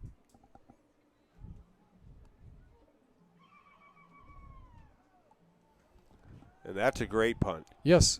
I'm trying to see who's out there. If it was Gomez or not punting. I know he does. I think it was. I'm trying to see the number right there coming off the field at the 40. Matthew Ledesma did the punt that time. So. Not bad. No. So the ball, as I was trying to look at the player punting, the ball went down to the 12-yard line, 1st down and 10. So I guess Gomez, I'll talk more to Coach about this, but I guess Gomez does it when you do the little pooch kicks. And that has an option then, right? When they do the pooch kicks, he could throw the ball out of that formation or pooch kick it. And maybe Ledesma does it, Matthew, when they just go to traditional punt formation. And there are some formations where you can rugby kick that, where you start running to the right or the left, and then they kick it out of that. Just give yourself options. Okay. Again, Gabe Lamb in there. Passed for over 1,000 and rushed for over 1,000 yards last season. Pitches the ball off, left side. Gets down to about the 16-yard line. And I can't tell you how impressed I am right now with the way Mercedes is pursuing. They haven't, minus that early touchdown by Calallen, they really haven't given up any real big plays. Raul Ortega, I believe, in on that tackle. Again, it was Alec Brown on the carry. Ball is on the 16-yard line, gain of 6. It's going to be 2nd and 4. Yeah, and Arteaga's been all over the field today. He's played well. He's had some great open field tackles. Quarterback keeper, Lamb will try to bully his way ahead and gets a big opening. He's up to the 40, 45, tackled behind at midfield. Maybe a touchdown-saving tackle. Players shaking up a little bit. We'll try to see who it is. Getting up right now. And it was a very important player. Roger Adame, the third, excuse me. Thank goodness he was all right. Shaking up for a second there. But again, you know, when you need that big tackle, this man can do it. Had like about 139 tackles last year. Just an amazing player. And when you need someone to do that, I think he could have gone all the way, don't you think, Jake, had that tackle not been made? Yeah, he had the full steam of full steam right there when Roger got him. All right. 1st and 10 at the 49-yard line. Whistle. False start. On one of the linemen. So the ball will go back to the 44-yard line, 1st down and 15. Dead ball foul again. False start. We'll see now if this takes some of the steam out of them. You coached a long time in a lot of different sports. Penalties are the real killer, aren't they? Yeah, you know. For momentum. You don't want to have them because right now they're flowing. I mean, great run right there by the quarterback. Yeah, Lamb. You want to keep going. Yeah, Lamb's. Well, he said he can run or pass. Had over 1,000 yards in both last year. Now hand off on the left side. And another big run. And this run will go down near the 30-yard line before the running back is tackled from behind. This time it's Zach Hawkins who has scored the only points of the night for the visiting Calallen Wildcats. Yeah, and on that play right there, we're talking about, Mercedes really hadn't given up those big plays. Yeah. 2 big plays. Got about 19 or 20 yards on that run. Had to be tackled from behind. So, and by the way, the tackle on that play was made by Joel Gomez. So Gomez, another important tackle, or it might have gone 30 yards. So we have first down, ball on the 31-yard line. Again, another running play. Alec Brown, not much on that play. Maybe about 2 or 3. So it'll be second and long, about 7 to go. But Calallen moving now in the territory of the home-standing Mercedes Tigers. Let's see if they can keep it up. They made some big plays on this drive. That's been the key on this drive, some big plays, especially from the run. And speaking of the run, here's a big run down the right side. 10, 5-yard line. Takes 2 guys to knock him out. Again, it's Brown. Gets down to about the 4-yard line. And it's Ivan Vela and, again, Joel Gomez. So, yeah. And that was a touchdown saving tackle right there. Pins him right now at the 4-yard line. Did you say who was it? Joel Gomez and Ivan Vela. Okay. Ivan Vela was interviewed this week on 956sports.com on a preview, a story by Kevin Narrow. So the ball's down to about the 4-yard line. A pickup of about 24 yards on that play. First down and goal to go at the 4-yard line. And Brown has it again, and he's really near the goal line. I believe he may be in, and we'll have to wait and see for the officials to signal. It looks like they got him down at the – He's in. Giving it to him. He gave it to him. So Brown on a 4-yard touchdown run gives Calallen the lead.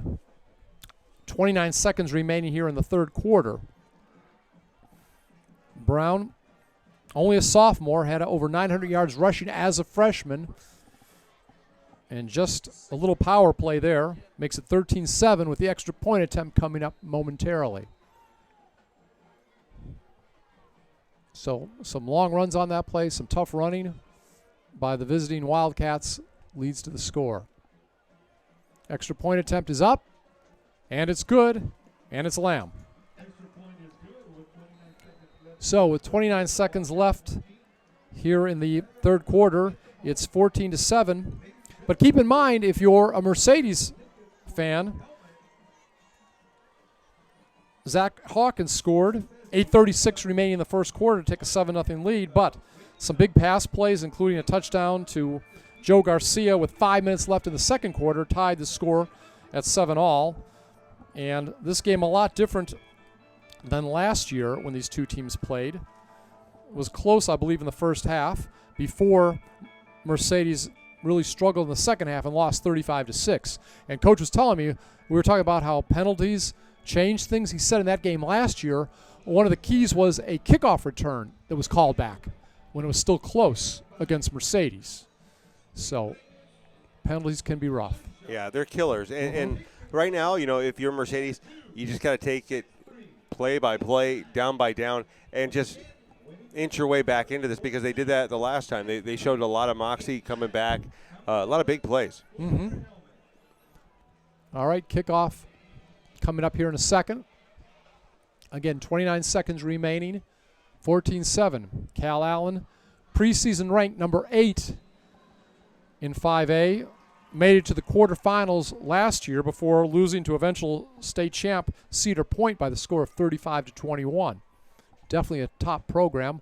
And ball will be picked up and taken out of bounds very quickly by Mercedes.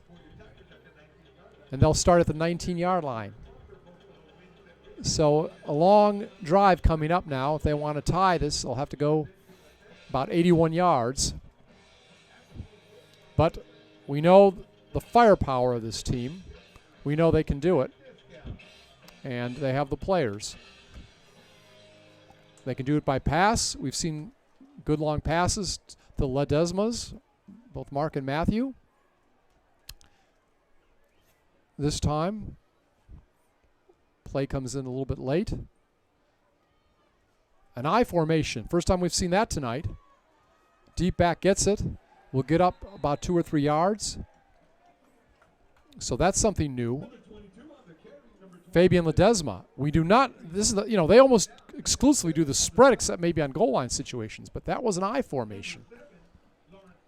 Lawrence Mann, whose name we've called a lot here in the second half, in on the tackle for Calallen. 2nd down and 7, ball at the 22-yard line. Again, an I formation as we end the 3rd quarter of play. So 12 minutes left for Mercedes fans to cheer their team on to tie and try to get into overtime. And I went out and looked around, a great halftime show, and great crowd here tonight. Home side really filled up here tonight. And quite a few fans also came over from Calallen. It was kind of a late arriving crowd, but considering these fans are coming down from Corpus Christi, that may be why. I didn't think they were going to bring many people, but they brought more than I thought. And, of course, both bands also performed. Next week, we are going to be at Nicky Rowe. Any word on their game right now, Jake, last you saw? They're up 16-7 versus Edinburgh. It looks like it's a close one right now. All right. So that game will be here 7:30 next Friday night. We'll be here with all the play-by-play. And then after that, first road game of the year, team will go over to Weslaco. So busy schedule, some potentially tough games early, getting the Wildcats ready for 32 5A play, district play, where they went 6-1 last year, only lost to Donna. And they're back in the I again. Yes, they are. This is 3 straight plays in the I formation. Always spread.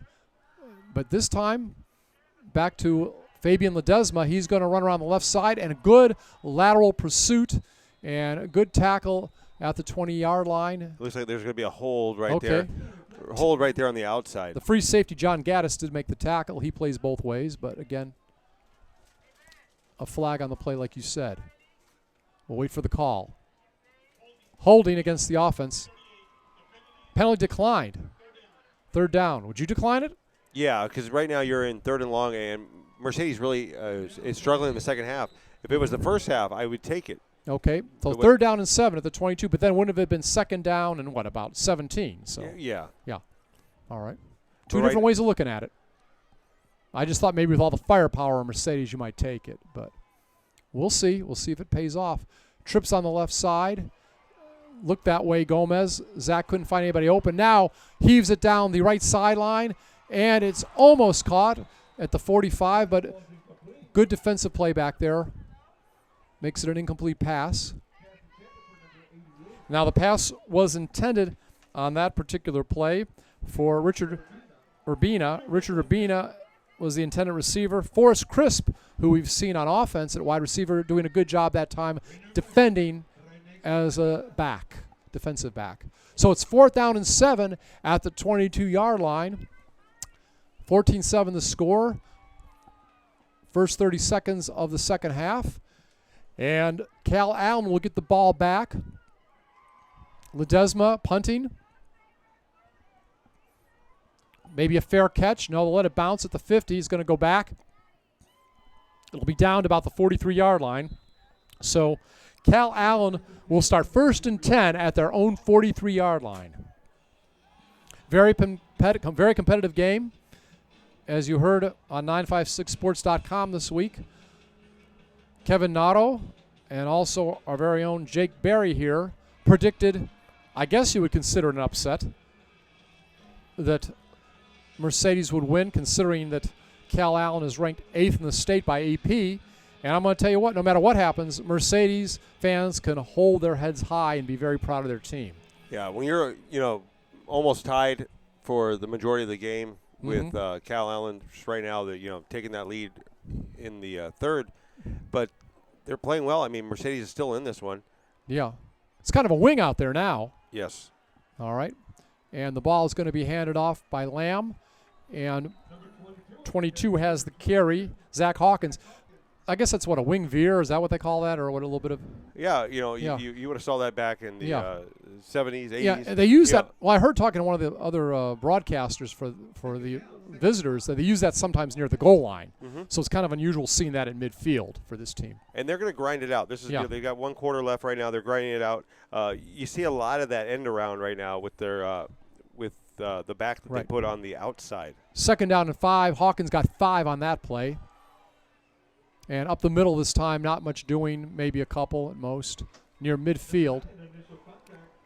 Among those in on the tackle was Eric Hinosa, linebacker, one of those juniors.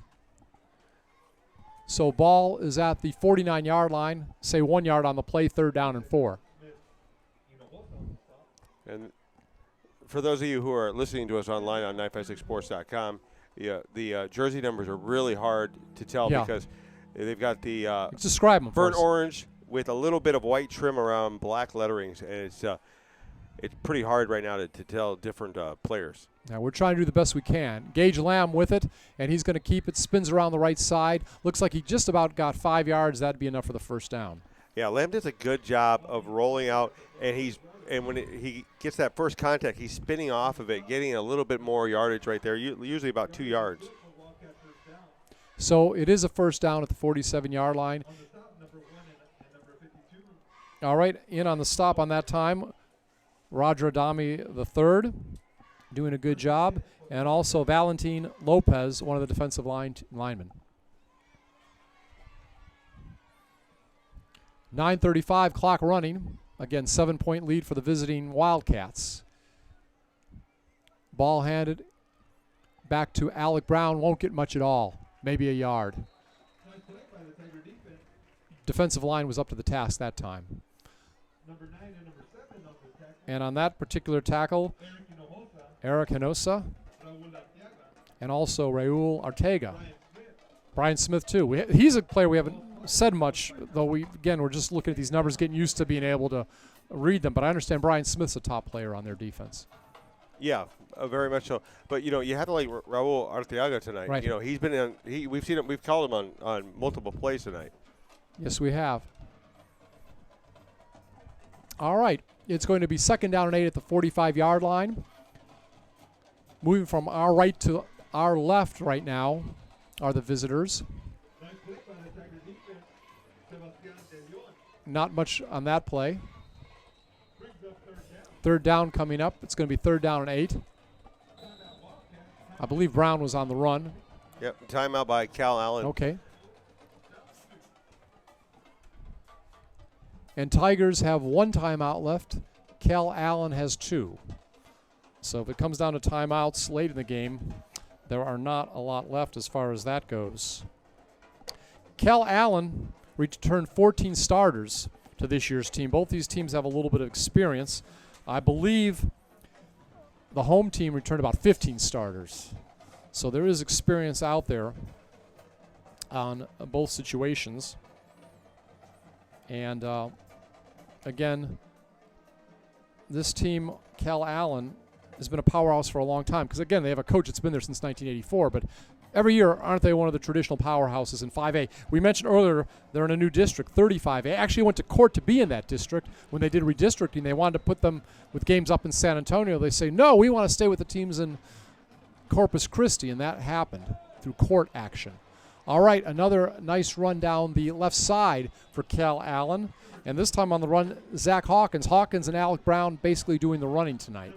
Yeah, Calallen, for a team that we thought was going to pass the ball a little bit tonight, they really haven't had to. They've been pretty much methodically moving the ball down the field. Yeah. They had a fumble in the first quarter that really stymied their first drive, their first big drive. And but for the most part, they've been able to move the ball. 9-yard gain, talking about moving the ball down to the 34-yard line, makes it 1st and 10. But what's most important, if you're a Calallen fan, is the clock is running. You're running this ball. You're getting down to about 8 minutes left. And, even if you get a field goal, it's going to be tough for Mercedes to get back, though Mercedes does have the firepower to do it. This time back to a spread offense, and Gage Lamb has the ball, and he's going to get some big yardage. And now pitches, I think, fumbled the ball. What happened there? It was pretty Yeah, he crazy. lost the ball. He lost the ball, came didn't out he? of his hands. Yeah. And he was still able to score the ball. Yeah. So it winds up to be a 34-yard touchdown, but it popped out of his hands for a moment, and again recovered it in midair. It got down to about the 20, fumbled it inside the 20, if memory serves me correct, and then ran all the way in. So a 34-yard run by Gage Lamb, who can run or pass the ball, rushed for over 1,000 yards last year. And that makes the score 20-7. Extra point attempt coming up. And so that was a tough situation there. Again, when the breaks go your way, what can you do? I mean, that could have fallen on the ground and been picked up and, changed the whole complexion of the game. But instead, it winds up being a 34-yard touchdown run for Gage Lamb. And Mercedes had been able to hold them to no big plays through about two and a half quarters. Mm-hmm.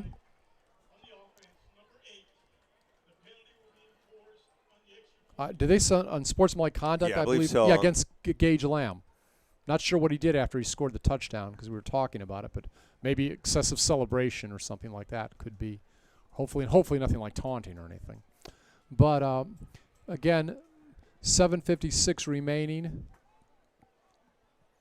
20-7 the score. And a tough night right now for Mercedes, but again, I have to be very encouraged how well they've played this team. Oh, most definitely. No matter what the final score turns out to be. I mean, they've really come in here and went helmet to helmet. Hate to use too many cliches, but so now did that come on the extra point attempt, that penalty? Yeah, it'll get enforced. What happened? Did they miss it? I was talking about that, and then they had the penalty. So I guess the extra point was no good. And so all right, we'll see how this all lines up here in a second. Again, 7:56 remaining. No extra points coming up. I didn't think they had one. I was kind of waiting to see. So I believe it's going to be the quarterback kicking. Tries a long extra point from about his own 25-yard line. And they misses. Misses.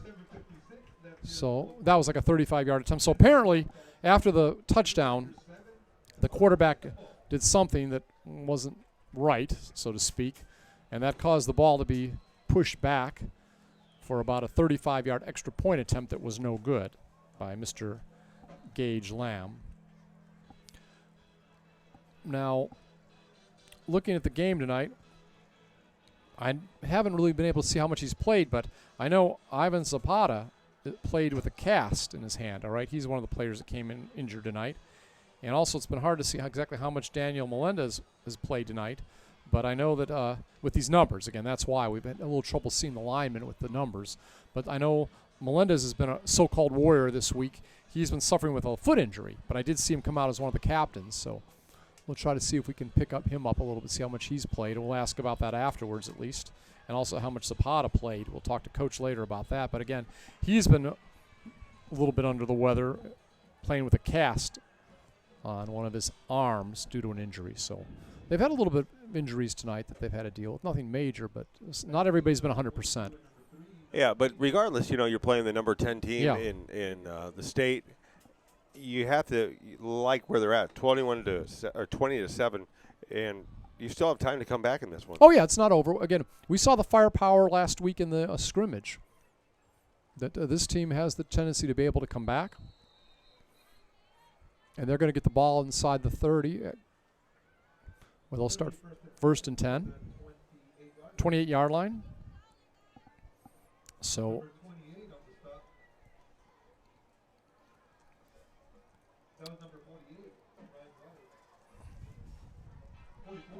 And it looks like Nicky Rose, Bobby Flores is going to get his first win of the season. Well, I guess there's still time in that game, but they're up 23-7 with 11:39 left in the third. Wow! And could you, in a minute, just give some of the scores from yesterday for people that may not have seen them when we get back to play here? Doing a great job, Jake, giving us updating tonight. Just we'll run down some of those scores from yesterday. 20-7, spread offense. Lateral the ball by Gomez, and not much on that play. Ball goes to about the 32-yard line. Fabian Ledesma. 2nd down and 7. Some of the scores from last night, I was at Rio Grande where they won 12-7 over La Jolla. McAllen Memorial with a big victory over Pioneer 40-27. Go ahead, Scott. All right, 2nd down and 7, ball at the 32-yard line. We have trips on the left side. One wide out on the right. Back lined up next to the quarterback in the gun. Zach Gomez will drop it off on the left side. Nothing going. Back is tackled right at the line of scrimmage. That's a great open field tackle right there, especially against these quick receivers of Mercedes. Mercedes is able to get out and go, and if you give them room, they're gonna go right past you. Great tackle. 3rd and 9. Again, clock running. Sam Allen on the stop. Couldn't quite see who the back was out there. It's kind of hard on those numbers when it's across the field with those dark numbers. Mm-hmm. We apologize for that, but we're trying to do the best we can. Quarterback keeper this time. And now throwing it at the last second, but too much pressure. Incomplete pass. And flag on the play. Looks like he crossed the line of scrimmage. All right. Legal procedure. The pass was intended that time for Mark Ledesma. Putting pressure on the play was Lawrence Mann. I know you have some more scores. Yeah, Harlingen last night won 44-14 over Mission Vets. Economides defeats Hannah 41-10. PHA Southwest 41. Brownsville Pace 21. And San Benito defeated Laredo United on the road 47-21, and Rivetta tops Porter 21-14. All right. Penalty was declined, Jake, because it's still 4th and 9, so you might as well let them get out there and punt. Ledesma getting ready to punt. Kicks it up toward the right side. And ball will be down around the 45. And Gaddis gets tripped up. He trips himself up there. Yeah, John Gaddis. Yeah, on that return. But, Mercedes, look, it's 20-7 right now. You've got 6 minutes and 8 seconds left on the clock. You're one turnover and a long drive away from turning this thing around. That's right. That's right. Well, I want to ask you really quick last night, what do you think about the new Spates brother? Freshman. I heard that, 150 I yards. heard he was going to be something special. Heard that from his coaches. What's his first name? It is Well, I'll tell you in just a second. Campbell. Campbell. I was going to say, yeah. We'll talk more about him in just a moment. All right, a whistle on the play flag, and what do you think of Campbell Spates? I think he's going to be the next big thing down here, and I was lucky enough to cover Bradley Stevens, Alex Trevino from here, Mishak Rivas, Trevor. Now I get to see him, and there's something special about that kid. He fumbled though on his first possession. Did he? All right. Fumbled on his first possession, scored on his second. So holding on that play, it's going to be 1st and 15. Back at the 40-yard line.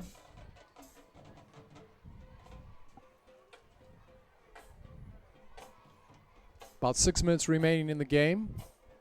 Running the ball, getting some nice yardage on that particular play. Lawton Moeller in there. Maybe they'll give some of the other players a chance to play now. Alec Brown doing most of the running with Zach Hawkins in this game. 27. Gain of about 8 on the play. It's going to be 2nd down and 7 at the 48-yard line. I have to say the fans have stayed.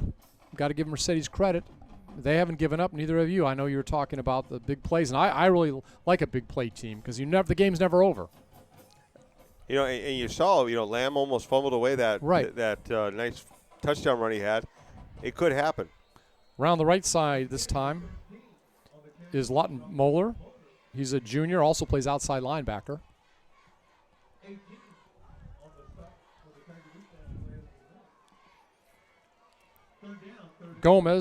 Joel Gomez in on the stop. Called his name a few times tonight. So it's going to be 3rd down and 3. Ball at the 48-yard line. Clock continues to run under 5 minutes remaining. Again, if you're just tuning in, Calallen leading 20-7, but this game was tied up at 7 at halftime. Mercedes has never had the lead, but it was tied up for a long time at 7. All right. Another run out there. I believe it was by Moeller again. And this is the 4th down right here. Yeah, it's 4th down. He gained about maybe 1.5. A little bit short. Has to get the ball over the 45-yard line in Tiger territory. I would assume they'll go for it. Again, the goal here, if you're a Calallen fan, is just to run the clock, especially since the Tigers only have 1 timeout remaining. This time, quarterback keeper. And with the ball, it's Lamb. And, of course, he runs the ball a lot, so you don't mind it being in his hands. And he dives forward for the 1st down. So it'll be 1st and 10 at the 44-yard line of the Tigers. Jake, what are your impressions of the Tigers after game 1 here, no matter win or lose? You know, I think they're going to be just fine. They're playing one of the toughest teams in the state, and they've held themselves up with the team of this caliber. You know, you have to like that. And, you know, as their team gets older, more mature, they're going to get better. Tight formation, and this time out of that formation, quarterback will try to sweep over the left side, but not much. So it's going to be 2nd and long coming up. And on the tackle on that play, Raul Ortega, defensive back. It's going to be 2nd and 12, even a little loss on that play, loss of 2. And like I said, Ortega's been all over the field. He's been, you know, in the first half we saw him on, you know, make open field tackles. He's played a consistent game. Yes, he has. 3 minutes remaining now.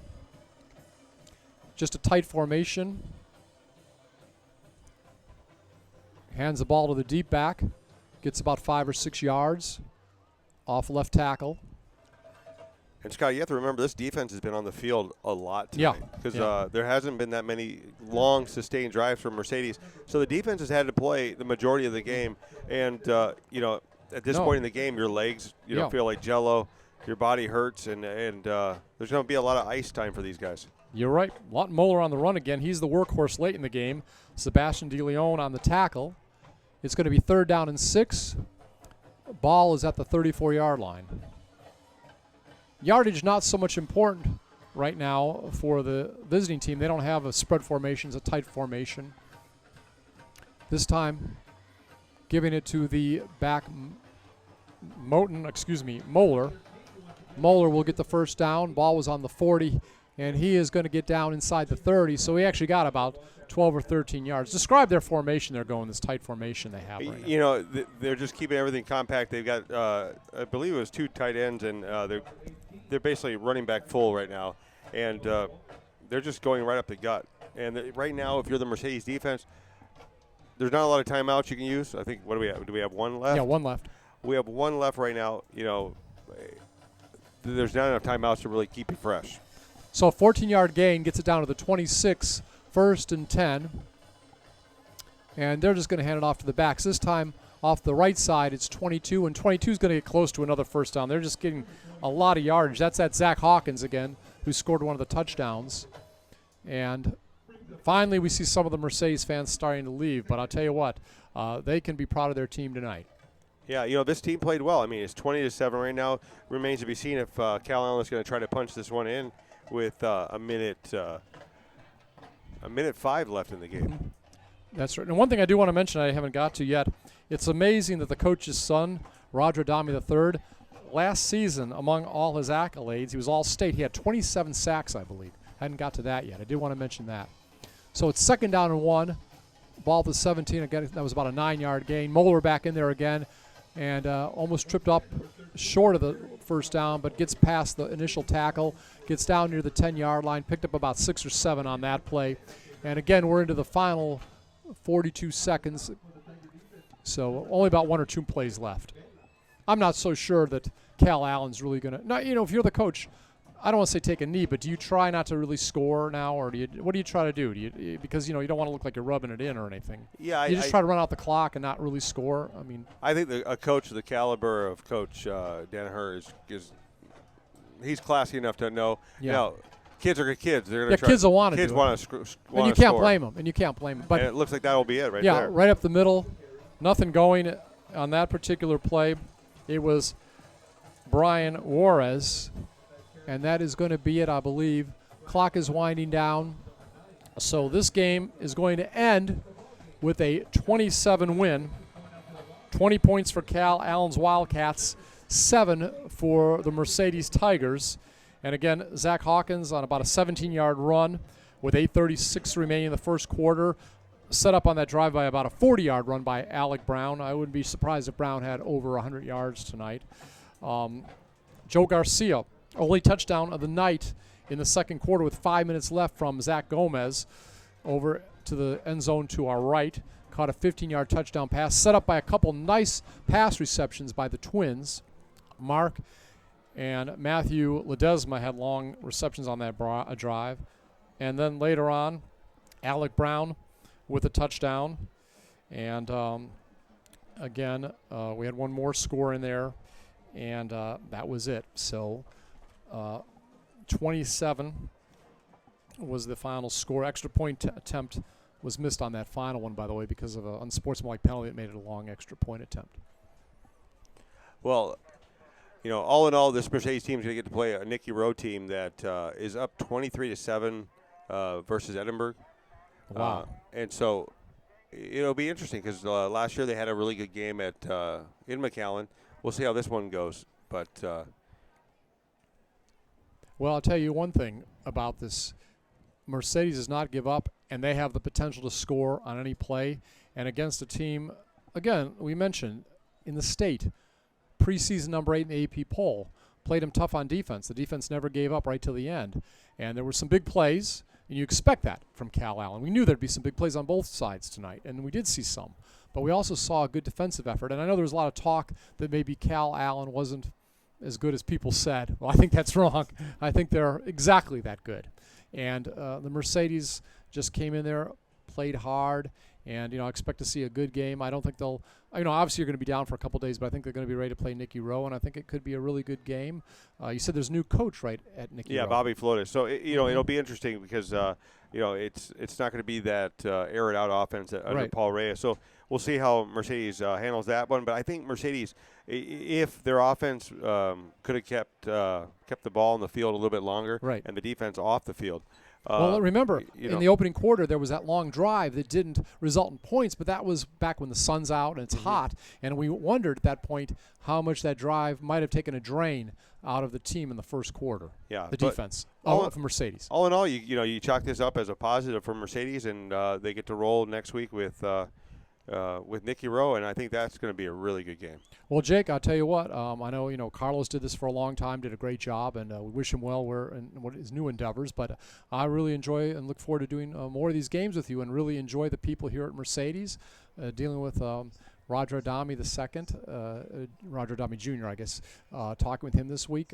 Very nice man, very insightful coach, and very open to letting us know what's going on. So I think it's going to be a fun year.